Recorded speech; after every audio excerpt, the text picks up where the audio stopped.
Estamos de volta com o Medicina e Saúde falando sobre fé e ciência. Nosso cérebro e nossos órgãos dos sentidos estão maravilhosamente adaptados para extrair informações do mundo, mas às vezes esses dados objetivos são ignorados por alguma razão. Estamos dispostos a acreditar em seres sobrenaturais que não podemos ver ou tocar. Sentimos que a morte não é o fim e que, de certo modo, as pessoas amadas que passaram por ela ainda pensam em nós. É o mistério que deu origem à fé em geral e a todas as religiões do mundo. Sozinha, a ciência não tem como provar ou desmentir essa intuição. O que ela pode fazer é tentar entender por que a fé humana surgiu.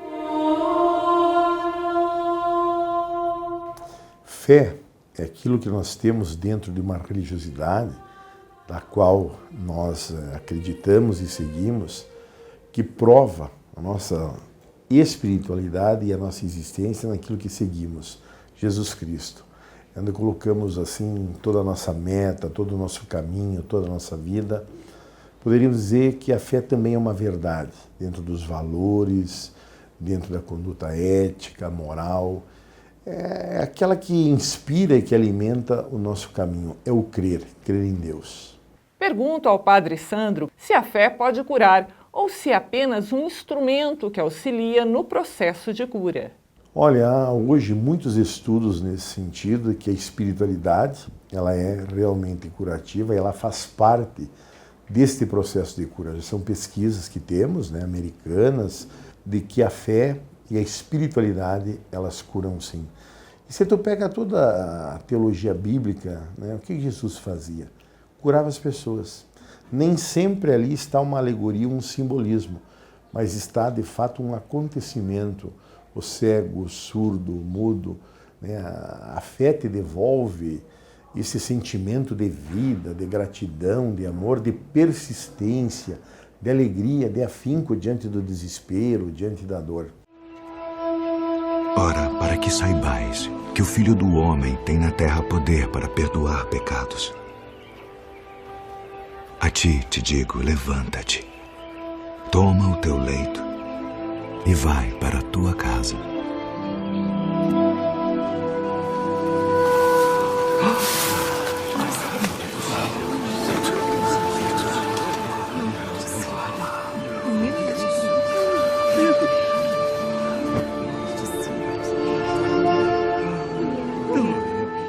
O sacerdote fala sobre as evidências científicas que a Igreja Católica exige para a comprovação de um processo de cura ou milagre.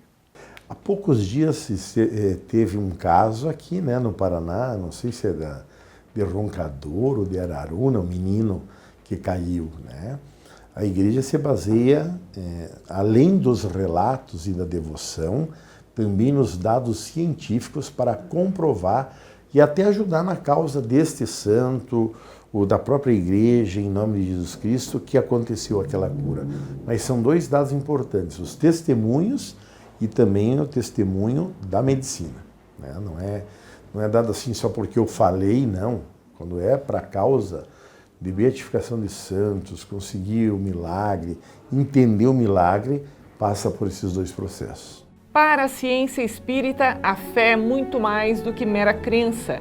E tal crença não é dogmática, mas científico-filosófica, como qualquer outra crença humana, segundo os espíritas. O estudioso da doutrina espírita Enzio Urbana explica como a doutrina trata a fé no processo de cura. A doutrina espírita trata com muito respeito. Até porque o elemento central dos estudos da doutrina espírita é o ser espiritual, é o espírito imortal.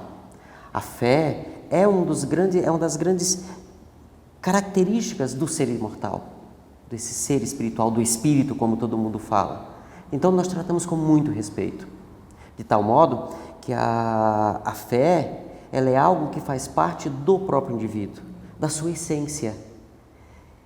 Hoje, a própria Organização Mundial de Saúde não desconsidera a espiritualidade nos tratamentos das doenças.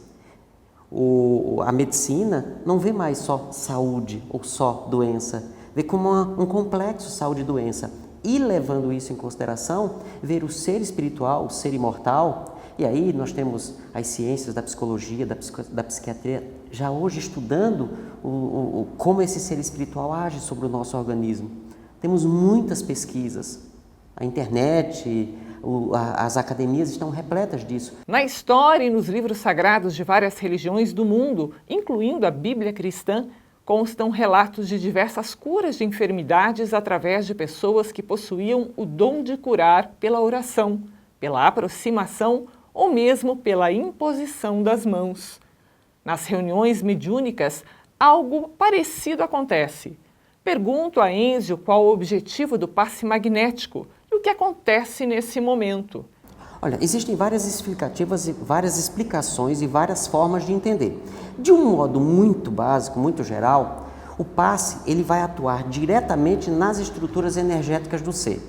Quando nós pegamos os livros mais fundamentais da doutrina espírita, escritos por Allan Kardec, são os livros de referência, ele usava a denominação fluido. Era uma denominação do século XIX para aquilo que posteriormente a ciência veio chamar de energia. Então pode-se até dizer que Kardec, nos seus textos, antecipou em cerca de 100, 150 anos, muitos conhecimentos, por exemplo, da física quântica. Então, nessa linguagem mais atual, no passe, o passista atua sobre as estruturas energéticas do ser. A influência da consciência, ela é fundamental para a própria organização da matéria.